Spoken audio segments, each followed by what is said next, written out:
Hello everyone, welcome to UPSC पे चर्चा with विशाल। तो चलिए आगे देखते हैं लक्ष्मीकांत में जो हम चैप्टर पढ़ रहे थे पार्लियामेंट वाला, उसमें मनी बिल से स्टार्ट करते हैं। पीछे की चीज़ें हम कर चुके थे प्रीवियस लेक्चर में, तो आप प्रीवियस लेक्चर जाके देख सकते हैं। तो मनी बिल अगर आप देखेंगे तो आर्टिकल 110 जो कि कॉन्स्टिट्यूशन में जो कि डील करता है किससे, मनी बिल की डेफिनेशन वगैरह से। इसका मतलब ये है कि जो कोई भी एक जो बिल है वो मनी बिल कब हो सकता है, इफ़ अगर वो कंटेन करें ओनली प्रोविजंस जो कि डील करें विद ऑल और any of the following matter. वो फॉलोइंग मैटर कौन से हैं वो हम सबसे पहले ये कि जो इम्पोजिशन होता है, एवोल्यूशन होता है, रेमिशन होता है, ऑल्ट्रेशन होता है, रेगुलेशन होता है किसी भी टैक्स का, तो उसको हम मनी बिल बोलेंगे अगर किसी बिल में ये सारी चीज़ें इंक्लूडेड हैं। ये जो रेगुलेशन है, बोरोइंग करना मनी को यूनियन गवर्नमेंट से, तो तब उसको मनी बिल बोला जाएगा। या जो कंसोलिडेटेड फंड ऑफ इंडिया है, कॉन्टीजेंसी फंड ऑफ इंडिया है, तो जो कोई भी पेमेंट है मनी का इनटू और द विड्रॉल से रिलेटेड इन सारे फंड से, तब वो मनी बिल होगा।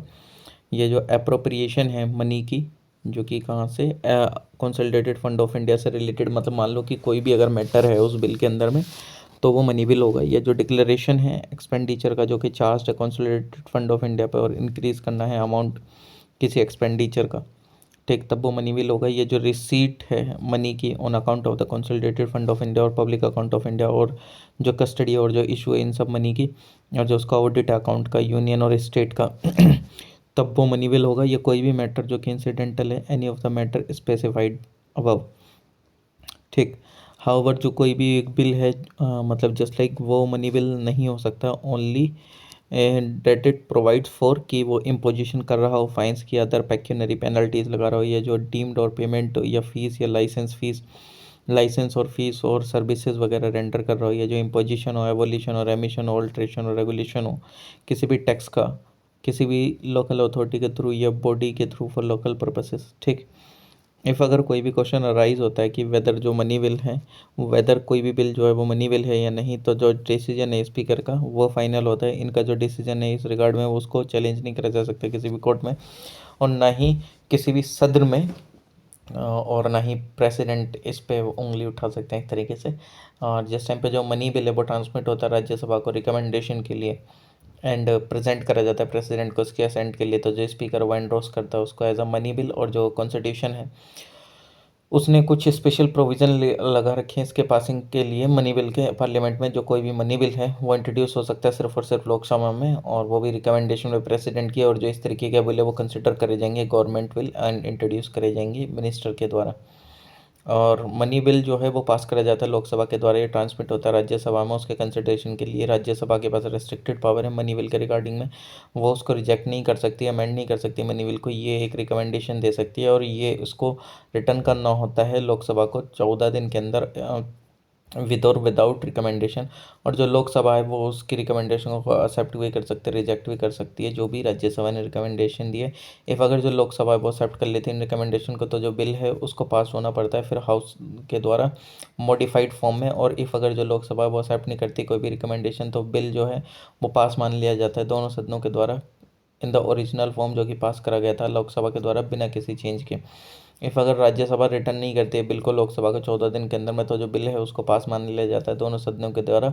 और अगर आप देखेंगे तो जो लोकसभा है उसके पास बहुत ज़्यादा पावर है राज्यसभा के कंपैरिजन में मनी बिल के रिगार्डिंग में। दूसरी तरफ अगर देखा जाए तो दोनों के पास इक्वल पावर है ऑर्डिनरी बिल के रिगार्डिंग में। फाइनली जिस टाइम पे जो मनी बिल प्रेजेंट होता है प्रेसिडेंट के लिए, तो वो असेंट दे सकता है बिल को, विद होल्ड कर सकता है, बट वो रिटर्न नहीं कर सकता रिकन्सिडरेशन के लिए हाउसेस का। नॉर्मली जो प्रेसिडेंट है वो अपनी असेंट देता है बिल पे जो कि इंट्रोड्यूस होती है पार्लियामेंट में उसके प्रायर परमिशन से। और बाकी टेबल 22.4 में अभी हम देखेंगे डिफरेंस प्रोसीजर के रिगार्डिंग ऑर्डिनरी बिल और मनी बिल के। तो सबसे पहले हम उसी को डिफरेंस को ही देख लेते हैं।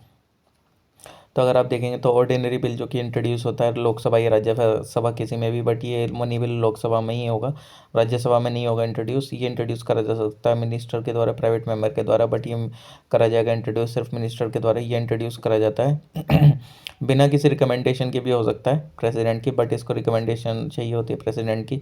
ये अमेंड करा जा सकता है, रिजेक्ट करा जा सकता है राज्यसभा के द्वारा, बट ये जो है अमेंड और रिजेक्ट नहीं करा जा सकता राज्यसभा के द्वारा। और ये बिना और मतलब जस्ट लाइक वो जो रिकमेंडेशन अगर वो देता भी है तो कुछ मतलब रिकमेंडेशन दे सकता है, रिजेक्ट और अमेंड नहीं कर सकता है। और लोकसभा के ऊपर सारी चीज़ें कि वो एक्सेप्ट करती हैं रिकमेंडेशन को, नहीं करती हैं। It can be detained by the Rajya Sabha, मतलब इसको, इस बिल को, ऑर्डिनरी बिल को लगभग मैक्सिमम 6 महीने तक वो डिटेन भी कर सकते हैं, बट इसको 14 दिन के अंदर में पास करना होता है। इसको किसी भी सर्टिफिकेशन की ज़रूरत नहीं होती है स्पीकर के, बट इसको ज़रूरत होती है सर्टिफिकेशन की स्पीकर के, और जिस टाइम पे ट्रांसमिट होता है ये राज्यसभा को उस टाइम पे तो खासकर, बट इसको एज सच कोई भी ज़रूरत नहीं होती है। और ये जिस टाइम पे सेंड करा जाता है प्रेसिडेंट को असेंट के लिए, ठीक, जिस टाइम पे अप्रूव हो जाता है दोनों हाउसेस के द्वारा, या डेडलॉक होता है, डिसएग्रीमेंट होता है, तो फिर उसके लिए जॉइंट सिटिंग आ जाती है। लेकिन इस केस में जो प्रेसिडेंट है वो इसको अप्रूव इफ़ अगर अप्रूव कर दिया गया है लोकसभा के द्वारा और वो सेंड कर दिया गया है प्रेसिडेंट को, तो इसका कोई चांस ही नहीं बनता कि डिसएग्रीमेंट हो दोनों सदनों के बीच में, और कोई भी प्रोविज़न नहीं है जॉइंट सिटिंग के लिए मनी बिल के रिगार्डिंग। इफ़ अगर इसका डिफीट हो जाता है लोकसभा में, तो इसका मतलब ये कि रेजिग्नेशन होगा गवर्नमेंट का, इफ़ ये इंट्रोड्यूस करा गया मिनिस्टर के द्वारा। इफ़ अगर ये डिफीट होता है लोकसभा में, तो इसका मतलब क्या है कि रेजिग्नेशन होगा गवर्नमेंट का, यानी कि गवर्नमेंट पूरी कॉन्फिडेंस में ही नहीं है, ठीक।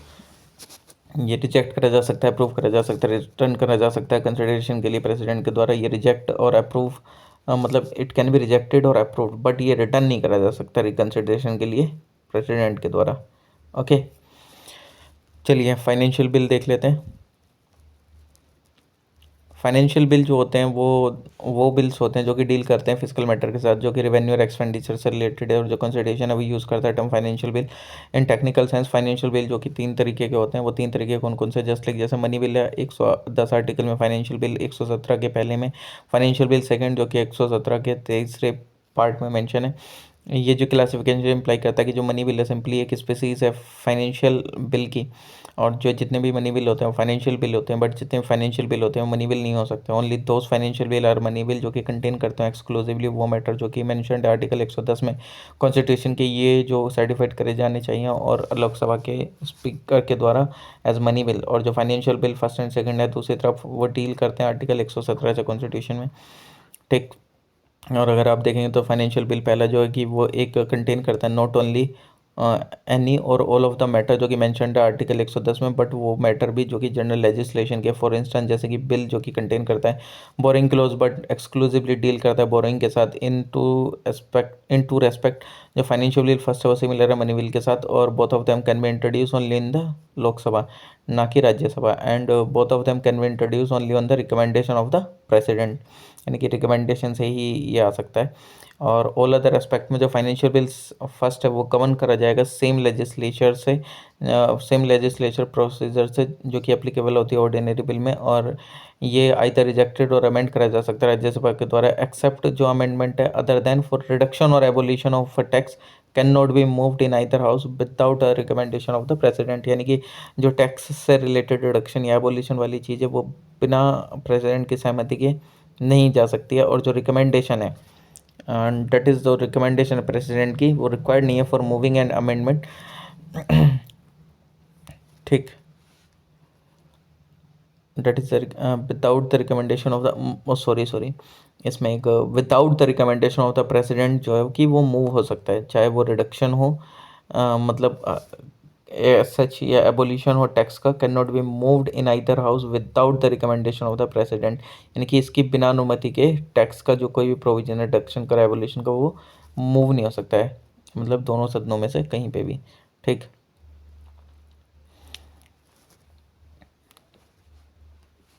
that is president is not required for moving an amendment making provision for the reduction of abolition of a tax in case अगर डिसएग्रीमेंट हो जाता है दोनों हाउसेस के बीच में और किसी बिल को लेकर, तो प्रेसिडेंट है वो समन कर सकता है ज्वाइंट सिटिंग दोनों हाउसेस की रिजॉल्व करने के लिए डेडलॉक, और जिस टाइम पे जो बिल है वो प्रेजेंट होता है प्रेसिडेंट को, तो वो या तो असेंट दे सकते हैं बिल को, या विदहोल्ड करके रख सकते हैं, या रिटर्न कर सकते हैं बिल को रिकंसिडरेशन के लिए हाउसेस के। फाइनेंशियल बिल सेकंड ये जो कि कंटेन करता है प्रोविजन जो कि इन्वॉल्व करता है expenditure consolidated fund of India से, बट ये इंक्लूड नहीं करता कोई भी मैटर जो कि मेंशन्ड आर्टिकल 110 में ट्रीट करा जाता है एज एन ऑर्डिनरी बिल, सारे रेस्पेक्ट में कवर करा जाता है सेम लेजिस्लेटिव प्रोसीजर के थ्रू जो कि एप्लीकेबल होती है ऑर्डिनरी बिल पे। ये जो ओनली स्पेशल फीचर है बिल का कि ये पास नहीं करा जा सकता दोनों सदनों के द्वारा अनलेस जो प्रेसिडेंट है रिकमेंड ना करें हाउस को बिल के रिगार्डिंग में, तो हेंस जो फाइनेंशियल बिल सेकंड है वो इंट्रोड्यूस हो सकता है दोनों सदनों में, एंड रिकमेंडेशन जो प्रेसिडेंट की वो ऐसा इतनी नेसेसरी भी नहीं है, ठीक। मतलब कुल मिला के अगर प्रेसिडेंट उसको रिकमेंड करें तो ठीक है, नहीं करते हैं तब भी कोई दिक्कत है नहीं, unless the president has recommended to the house, ठीक। इन अदर वर्ड्स जो रिकमेंडेशन है वो इतनी ज़रूरी नहीं है, ठीक, but is required at the consideration stage पे उसके रिक्वायरमेंट होती है प्रेसिडेंट की। ये रिजेक्ट करा जा सकता है, अमेंड करा जा सकता है दोनों सदनों के द्वारा। इन केस ऑफ डिसएग्रीमेंट दोनों सदनों के, तो प्रेसिडेंट समन कर सकता है जॉइंट सिटिंग दोनों सदनों की रिजॉल्व करने के लिए डेडलॉक। बट बिल जिस टाइम पे प्रेजेंट होता है प्रेसिडेंट को ये अपनी असेंट दे भी सकते हैं, बिल को विदहोल्ड करके रख सकते हैं, रिटर्न कर सकते हैं बिल को रिकंसिडरेशन के लिए हाउसेस के। जॉइंट सिटिंग जो होती है दोनों सदनों की, joint sitting extraordinary machinery provided है जो कि कॉन्स्टिट्यूशन के द्वारा रिजॉल्व करने के लिए deadlock between the two houses over the passage of a bill, और जो डेडलॉक है deem to have been taken place under any of the following three situation. तीन सिचुएशंस में जॉइंट सिटिंग हो सकती है, जो कि after a bill has been passed via house और ट्रांसमिट कर दिया जाता है दूसरा हाउस में। इफ़ अगर जो वो बिल रिजेक्ट कर दिया जाए अदर हाउस के द्वारा तो जॉइंट सिटिंग हो सकती है। इफ़ जो हाउसेज है वो फाइनली डिसएग्रीड हो जाते हैं अमेंडमेंट से रिलेटेड जो कि बिल के अंदर में। इफ़ अगर मोर देन 6 मंथ इलेप्स हो जाते have elapsed from the date of the receipt of the bill by the other house without the bill being passed by it, यानी कि 6 महीने से ज़्यादा गुजर गए हैं जो बिल है पास होने के बाद और वो चीज़ें ऐसे ही हैं, तब जॉइंट सिटिंग कर सकते हैं। In above all the three situations president summon कर सकता है joint sitting for the purpose of deliberating and voting on the bill, मतलब उसके फाइनल निष्कर्ष पाने के लिए और वोटिंग पाने के लिए बिल के ऊपर, ठीक। ये नोट करने वाली बात है कि जो प्रोविज़न है जॉइंट सिटिंग का वो एप्लीकेबल है किस पे, ऑर्डिनरी बिल्स पे और financial bill pay only, and money bill पे नहीं है। जो कॉन्स्टिट्यूशनल अमेंडमेंट बिल है उस पर भी नहीं है। In the case of money bill जो तो लोकसभा है उसके पास ओवर राइडिंग पावर है, वाइल जो कॉन्स्टिट्यूशनल अमेंडमेंट बिल है वो पास करे जाने चाहिए दोनों सदनों के द्वारा separately. In reckoning the period of 6 month, no account can be taken of any period during which the other house is prorogued or adjourned, मतलब 6 महीने का टाइम कैलकुलेट करने के समय जो दूसरा सदन है अगर वो एडजन है, प्रोरोग्ड है मोर देन 4 कंसेक्यूटिव डेज तो उसको हम काउंट नहीं करते हैं।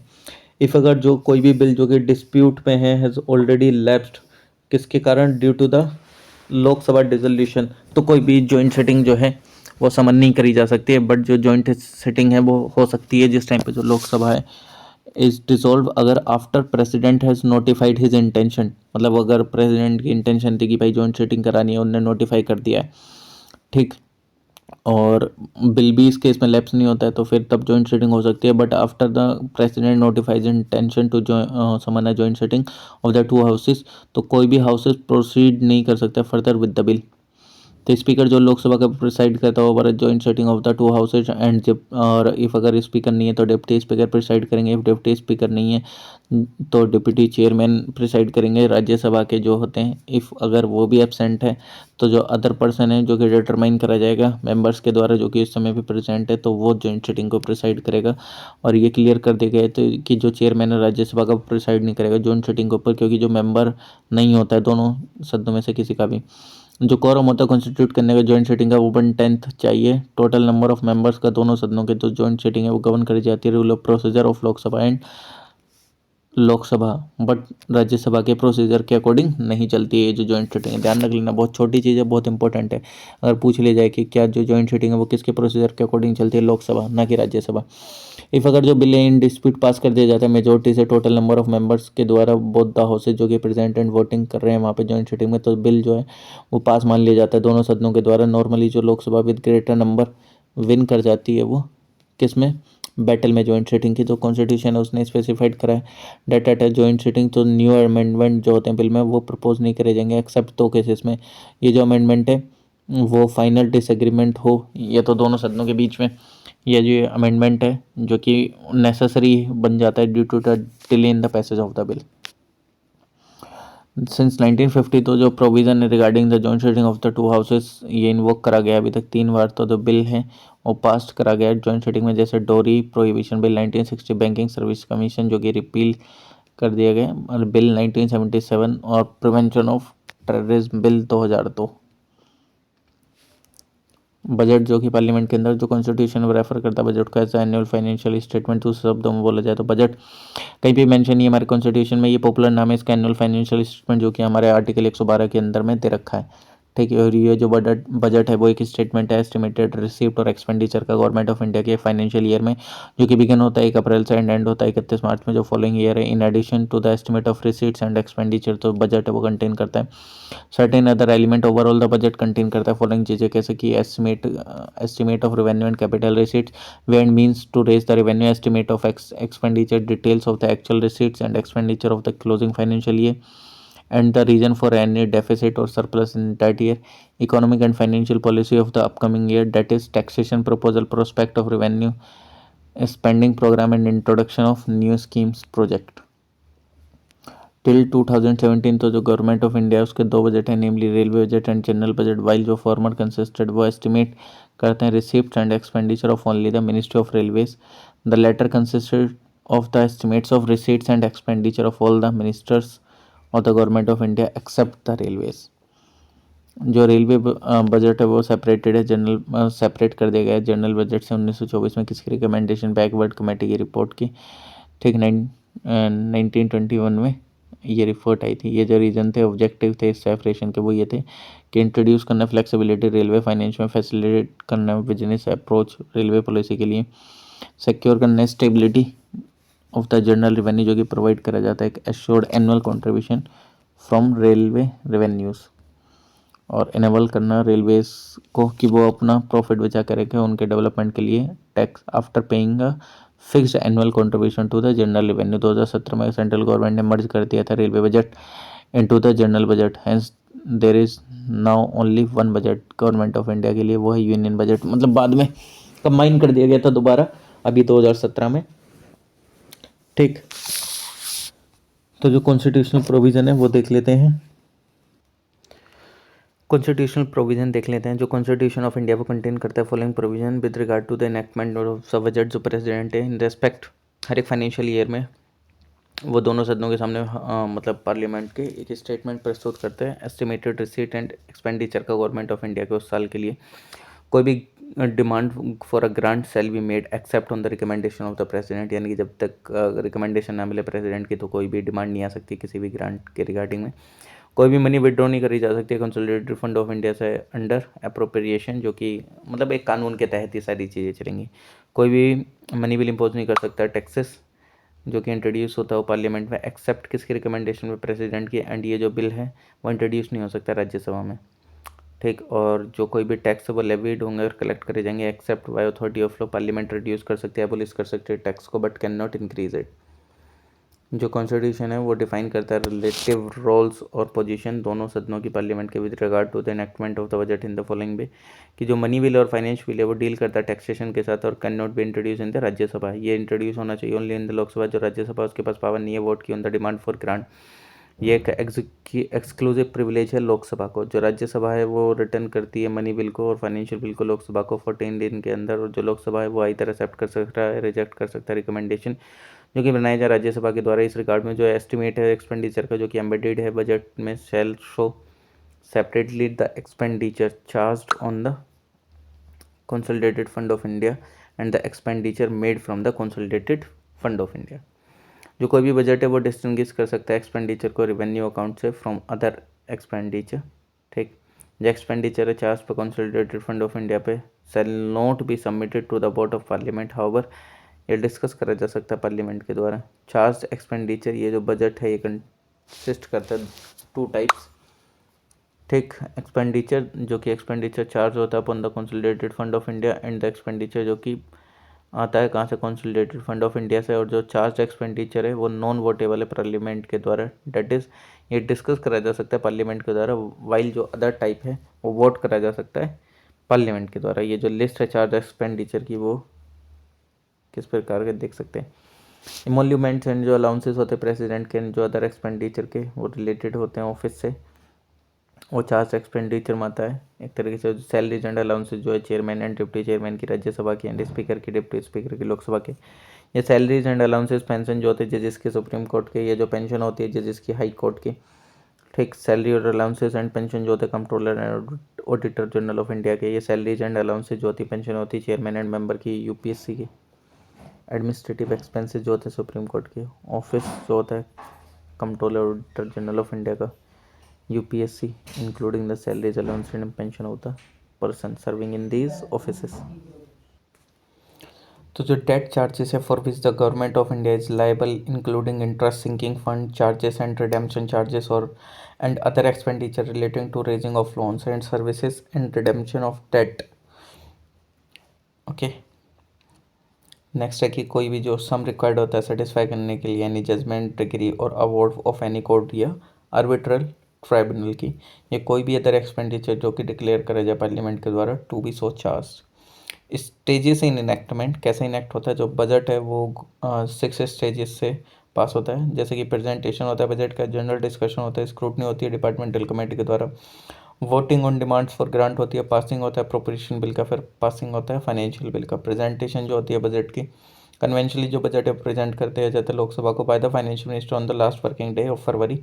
सिंस 2017 से ये इस तरीके की चीज़ें स्टार्ट हुई.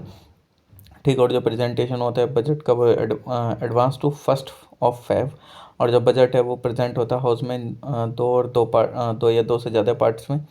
जिस टाइम पे जो प्रेजेंटेशन हो रही होती है तो जो ईच पार्ट है वो डील करता है as if it were the budget. Further कोई भी डिस्कशन नहीं होता बजट का on the day on which it is presented to the house. और जो फाइनेंस मिनिस्टर है वो प्रेजेंट होता है बजट को with the speech known as budget speech. At the end of the speech Lok Sabha में जो बजट है वो रखा जाता है बिफोर द राज्यसभा, जो कि ओनली डिस्कस करता है and has no power to vote to on the demands for grant.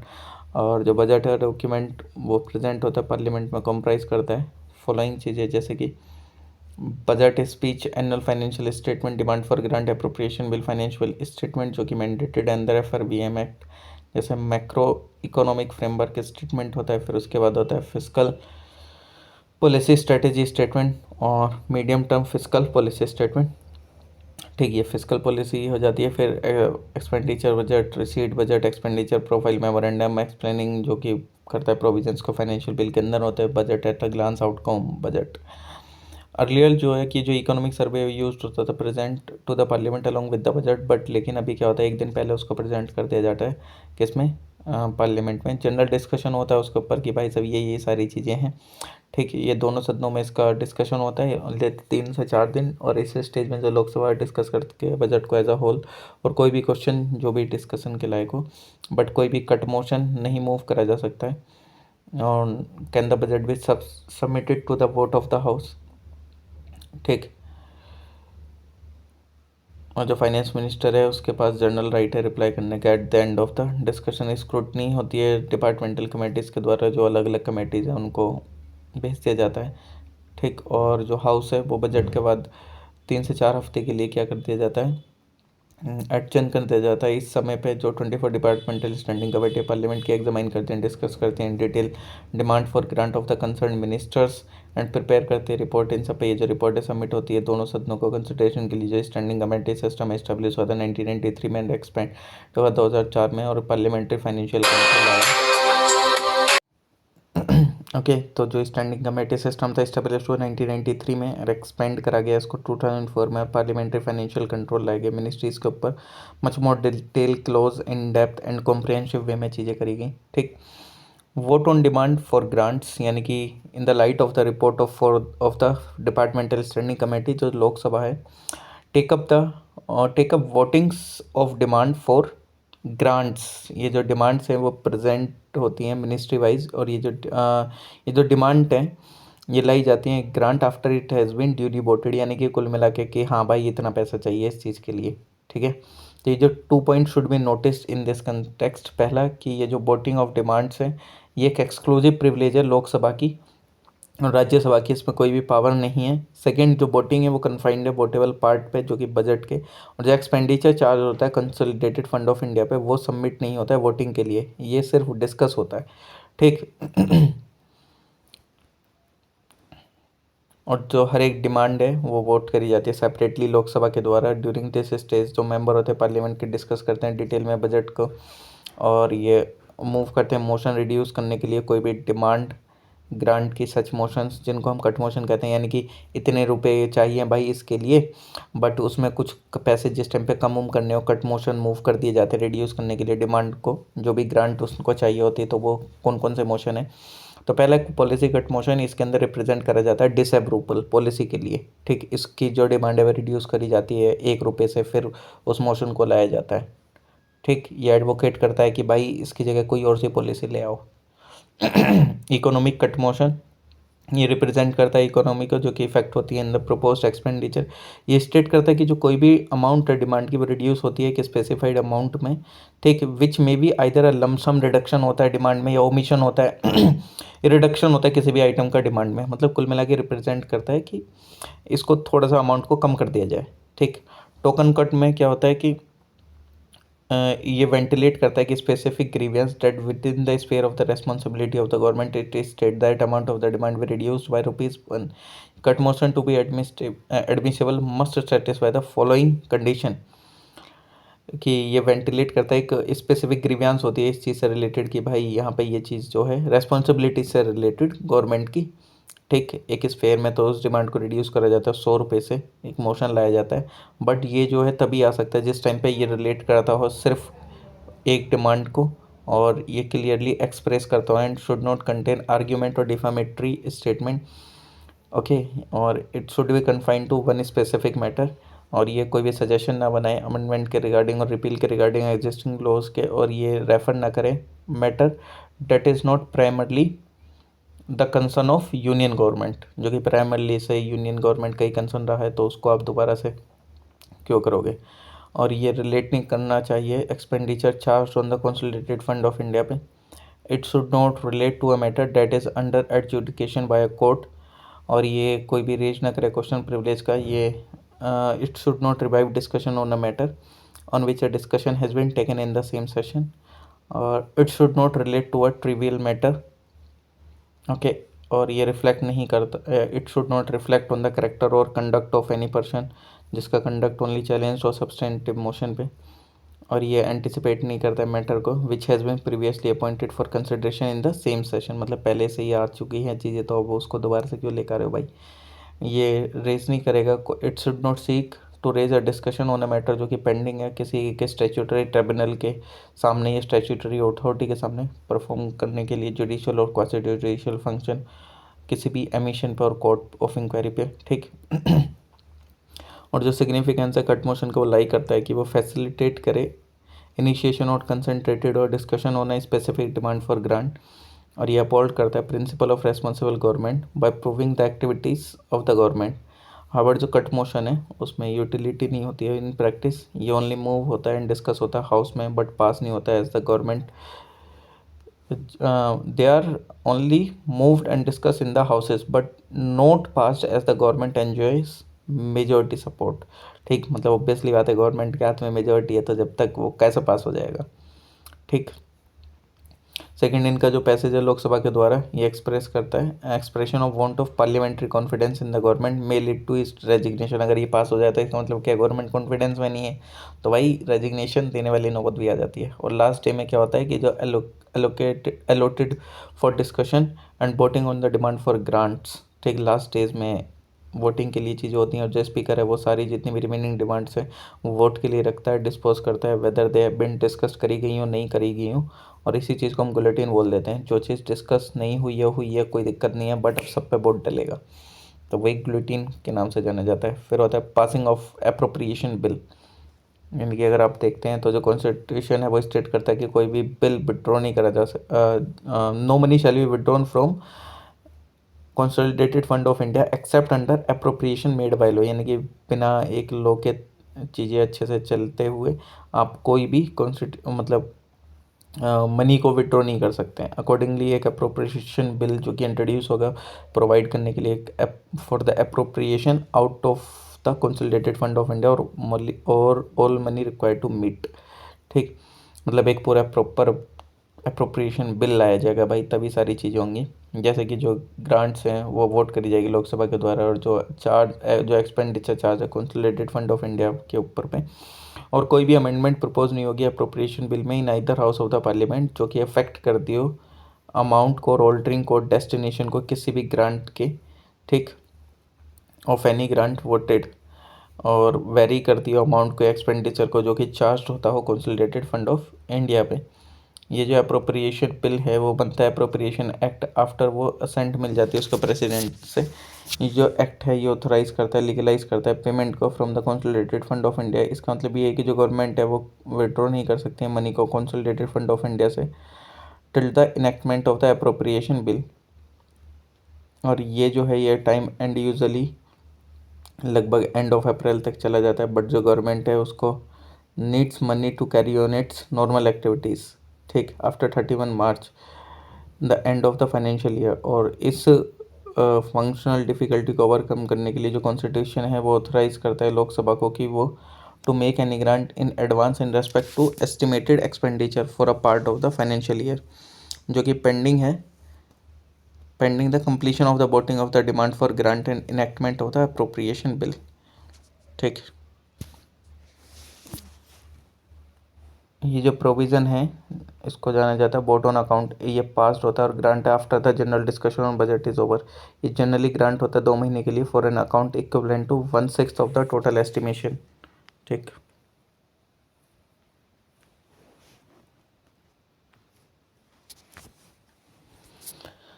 Passing of financial bill, जो फाइनेंशियल बिल जो कि इंट्रोड्यूस होता है फाइनेंशियल प्रपोजल मतलब to give effect to the financial proposal of the government of India for the following year.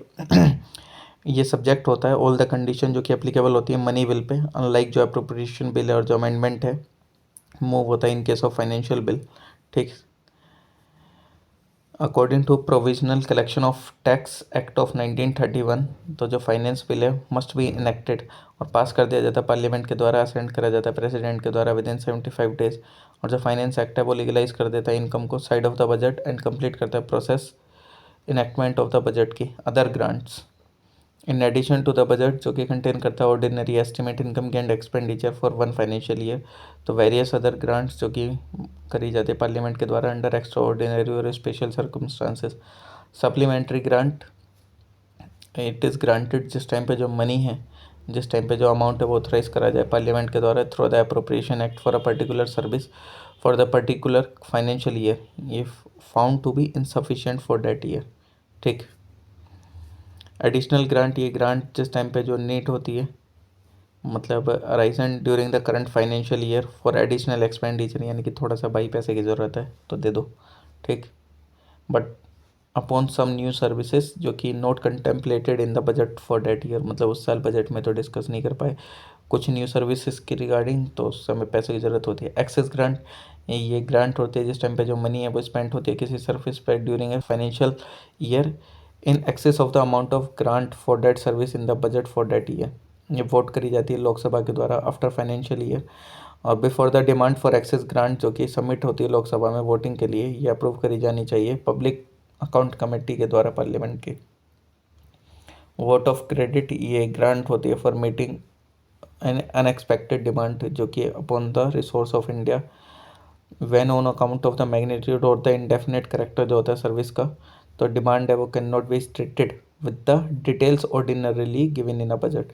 Hence ये एक तरीके से ब्लैंक चेक की तरह है जो कि एग्जीक्यूटिव को दिया जाता है लोकसभा के द्वारा, ठीक। मतलब जस्ट लाइक एक अनएक्सपेक्टेड डिमांड है, ठीक।